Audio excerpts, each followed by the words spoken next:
ഇന്നലത്തെ big boss episode തുടങ്ങുന്നത് തന്നെ ആദ്യത്തെ ഒരു അടിയിലാണ്. അപ്പം അതിന് ശരത്തുണ്ടെങ്കിൽ കിച്ചണിൽ ചെന്ന് ജാറ് പൊക്കി നോക്കുമ്പോൾ അവിടെ ഒരു കോഫി പൗഡർ ഇരിക്കുന്നു. ഇത് കണ്ടത് ഇത്രയും നാളില്ല, അത് എവിടെ നിന്ന് വന്നു എന്ന് ചോദിക്കുന്നു. ഉടൻ തന്നെ ഗിസേലാണെന്ന് എല്ലാവർക്കും മനസ്സിലാവുന്നുണ്ട്. ഗിസേലിൻ്റെ അടുത്ത് നീ ഇത്രയും നാൾ ഇത് എവിടെ ഒളിപ്പിച്ച് വെച്ചത്, ഇത് എല്ലാവർക്കും ആവശ്യമുള്ള അല്ലേ എന്നൊക്കെ ചോദിച്ച സമയത്ത് ഗിസേൽ പറയുന്നുണ്ട് നിങ്ങൾ കാണാത്തതുകൊണ്ടാണ്, ഇവിടെ തന്നെ ഉണ്ടായിരുന്നു, അല്ലാതെ ഞാൻ ഒളിപ്പിച്ച് വെച്ചതൊന്നുമല്ലെന്ന് പറഞ്ഞ് ഗിസേലും അവിടെ ടീം മൊത്തം ഭയങ്കരമായിട്ട് അടിയായിരുന്നു. ഇതിൻ്റെ ഇടയിൽ അനുമോളുണ്ടെങ്കിൽ ഗിസേലുമായിട്ട് തർക്കിക്കാൻ വന്നിട്ടുണ്ടായിരുന്നു. കാരണം ഒന്നാമതേ അനുമോളും ഗിസേലും തമ്മിൽ ഭയങ്കര പ്രശ്നമാണ്. ഈ ഒരു സംഭവം മുതലെടുത്തിട്ടുണ്ടെങ്കിൽ അനുമോൾ ഗിസേലിൻ്റെ അടുത്ത് പറഞ്ഞു നീ ഒരു കള്ളിയാണ് ഇങ്ങനത്തെ ഓരോന്ന് ഒളിപ്പിച്ച് വെക്കുന്നതെന്ന് പറഞ്ഞിട്ട് അങ്ങനെ ഒരു വലിയ അടി അവിടെ നടന്നിട്ടുണ്ടായിരുന്നു. എന്തായാലും ബാക്കി ആരും ജിസേലിനെതിരെ അങ്ങനെ സംസാരിക്കാനൊന്നും വന്നിട്ടില്ല. അപ്പം ഇനി അതുപോലെ തന്നെ അനുമോളൊക്കെ ആയിരുന്നു ഭയങ്കരമായിട്ട് ജിസേലിനെതിരെ വാക്ക് തർക്കമൊക്കെ ആയിട്ട് വന്നിട്ടുണ്ടായിരുന്നു. ആദ്യത്തെ അടി ഇന്നലത്തെ ബിഗ് ബോസിനുണ്ടായതെന്ന് പറഞ്ഞാൽ ജിസേലിൻ്റെ ഈ ഒരു അടിയായിരുന്നു. ഇതിന് ശേഷം മെയിനായിട്ട് നടന്നതെന്ന് പറഞ്ഞാൽ ഷാനവാസും അനുമോളും തമ്മിലുള്ള അടിയായിരുന്നു. കാരണം എന്ന് പറഞ്ഞാൽ ഷാനവാസിന് രാവിലെ മരുന്നൊക്കെ കഴിക്കാനുള്ള അപ്പോഴത്തേന് ഫുഡ് രാവിലെ തന്നെ റെഡി ആയിരിക്കണം. അതുകൊണ്ട് വേണ്ടിയാണ് കിച്ചണിലേക്ക് ഒരാളെയും കൂടെ എക്സ്ട്രാ വിട്ടേക്കുന്നത്. പക്ഷേ എന്നിരുന്നിട്ട് പോലും ഫുഡ് റെഡിയായി വരുന്നത് കുറേ ലേറ്റായിട്ടാണ്. ഇതിനെപ്പറ്റി ഉണ്ടെങ്കിൽ ഷാനവാസ് അനുമോളുടെ അടുത്ത് ചെന്ന് സംസാരിക്കുകയാണ്. ഇതെന്താണ് ഫുഡൊക്കെ ഇത്രയും നേരമായിട്ടാണോ റെഡി ആവുന്നത്, അതിന് എക്സ്ട്രാ ഹെൽപ്പിന് വേണ്ടിയാണ് ഒരാളെയും കൂടെ നിങ്ങളുടെ ടീമിലേക്ക് തന്നത്, എന്നിട്ട് ഇത്രയും വൈകുന്ന എന്താണ്, എനിക്കൊക്കെ മരുന്ന് കഴിക്കാനുണ്ടെന്നൊക്കെ പറഞ്ഞ് അവിടെ ഭയങ്കര ഒരു അടിയായിട്ടുണ്ടായിരുന്നു. അതിനുശേഷം അനുമോൾ കരഞ്ഞുകൊണ്ട് എന്നും പോകുന്ന കണക്ക് പോകുന്നുണ്ടായിരുന്നു.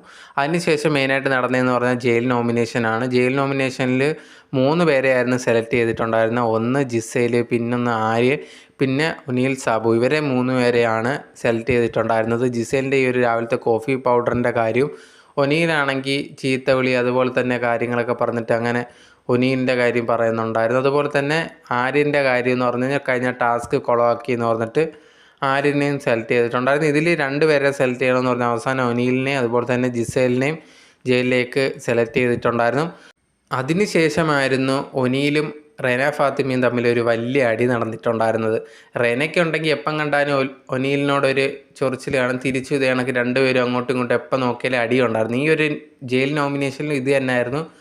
ഒനീൽ വന്നിട്ട് റെനയുടെ പേര് പറഞ്ഞിട്ടുണ്ടായിരുന്നു. റെന ഉണ്ടെങ്കിൽ ഒനീലിൻ്റെ പേരും പറഞ്ഞിട്ടുണ്ടായിരുന്നു. ഇത് കണക്ക് ബാഡായിട്ടുള്ള വേർഡ്സ് യൂസ് ചെയ്യുന്നു, വീട്ടുകാരെയൊക്കെ വലിച്ച് സംസാരിക്കുന്നതിൻ്റെ ഇടയ്ക്ക് ഇടുന്നുണ്ട്, അത് ശരിയായിട്ടുള്ളൊരു കാര്യമല്ലെന്ന് പറഞ്ഞ് ഒനീലിനെ പറഞ്ഞിട്ടുണ്ടായിരുന്നു. ഈ ഒരു നോമിനേഷനൊക്കെ കഴിഞ്ഞിട്ട് വെളിയിറങ്ങിയതിന് ശേഷം ഭയങ്കരമായിട്ടുള്ള രീതിയിൽ അവർ തമ്മിൽ ഒരു അടിയൊക്കെ നടന്നിട്ടുണ്ടായിരുന്നു. അത് ആ ഒരു പാട്ടിൽ പോയെങ്കിൽ നല്ലൊരു അടിയായിരുന്നു. അതിനുശേഷം അഭിലാഷും അപ്പാനി ശരത്തും തമ്മിൽ ഒരു അടി പൊട്ടിയിട്ടുണ്ടായിരുന്നു. അഭിലാഷ് വന്നിട്ട് പറയുന്നത് നീ അപ്പാനി ഇവിടെ കുറേയധികം പേര് ചീത്ത വിളിച്ചൊക്കെ നടക്കുന്നുണ്ട്, നീ എന്നെ ജിസേലിൻ്റെ അമ്മയ്ക്കൊക്കെ ഇതേ കണക്ക് തെറി വിളിച്ചു എന്നൊക്കെ പറഞ്ഞിട്ട് അഭിലാഷ് അപ്പാനി എടുത്ത് പറയുന്നുണ്ട്. അപ്പാനി ഇത് കേട്ട ഞാൻ അങ്ങനെയൊന്നും പറഞ്ഞിട്ടില്ല, നീ ഇങ്ങനെ ഉണ്ടാക്കി പറയാൻ നിൽക്കരുതെന്നൊക്കെ പറഞ്ഞിട്ട് അഭിലാഷിനെതിരെ അപ്പാനി പറഞ്ഞ് അവിടെ ചെറുതായിട്ടൊരു അടി പൊട്ടിയിട്ട് നേരെ അപ്പാനി അകത്ത് റൂമിൽ പോയിരുന്നിട്ട് അക്ബറിൻ്റെ അടുത്ത് പറയുന്നുണ്ട് ഇതെന്താണ്, ഇവൻ ആരാ, ഇപ്പം ഗുണ്ട് അങ്ങനെയൊക്കെ ചോദിച്ച് ടോക്സിക് ആണല്ലോ, ഇവൻ ആരാന്നൊക്കെ ചോദിച്ചിട്ട് ഭയങ്കരമായിട്ട് അവിടെ ഇരുന്ന് മൂപ്പിക്കുന്നുണ്ടായിരുന്നു. പക്ഷേ അഭിലാഷിൻ്റെ മുമ്പിൽ ജസ്റ്റ് എന്തോ എന്ന് പറഞ്ഞിട്ട് അകത്ത് കയറി പോവുകയും ചെയ്തിട്ടുണ്ടായിരുന്നു. എന്തായാലും അതൊരു ചെറിയ ഫൈറ്റായിരുന്നു.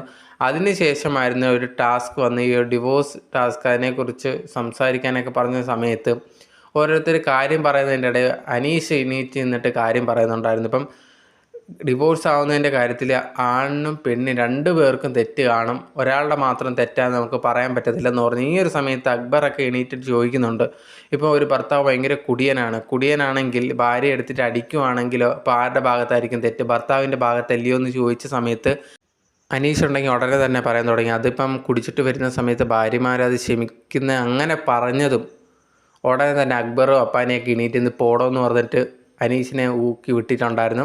എന്തായാലും അതത്ര ശരിയായിട്ടില്ലായിരുന്നു. അതുപോലെ തന്നെ ആ ഒരു സമയത്ത് അനീഷ് അങ്ങനെ പറയുന്ന സമയത്ത് സരിക അത് സപ്പോർട്ട് ചെയ്യുന്ന കണക്കും ഇങ്ങനെ തലയൊക്കെ ആട്ടുന്നുണ്ടായിരുന്നു. അതിനുശേഷം അക്ബർ അങ്ങനെ സരിക എടുത്ത് എന്താണ് നീ അങ്ങനെ ചെയ്തതെന്നൊക്കെ ചോദിച്ചു. അവർ തമ്മിൽ ഒരു അടിയൊക്കെ നടന്നിട്ടുണ്ടായിരുന്നു. അത് അതേ കണക്ക് പോവുകയും ചെയ്തിട്ടുണ്ടായിരുന്നു. എന്തായാലും ഇന്നലെ ഏകദേശം ഇത്രയൊക്കെ അടിയാണ് സംഭവിച്ചിട്ടുണ്ടായിരുന്നത്. ഞാൻ ഏകദേശം എല്ലാം കവർ ചെയ്തിട്ടുണ്ടെന്നാണ് ഞാൻ വിശ്വസിക്കുന്നത്. ഇതിലേതെങ്കിലും വിട്ടുപോയിട്ടുണ്ടെങ്കിൽ നിങ്ങൾക്ക് കമൻറ്റ് ബോക്സിൽ കമൻറ്റായിട്ട് പറയാവുന്നതാണ്.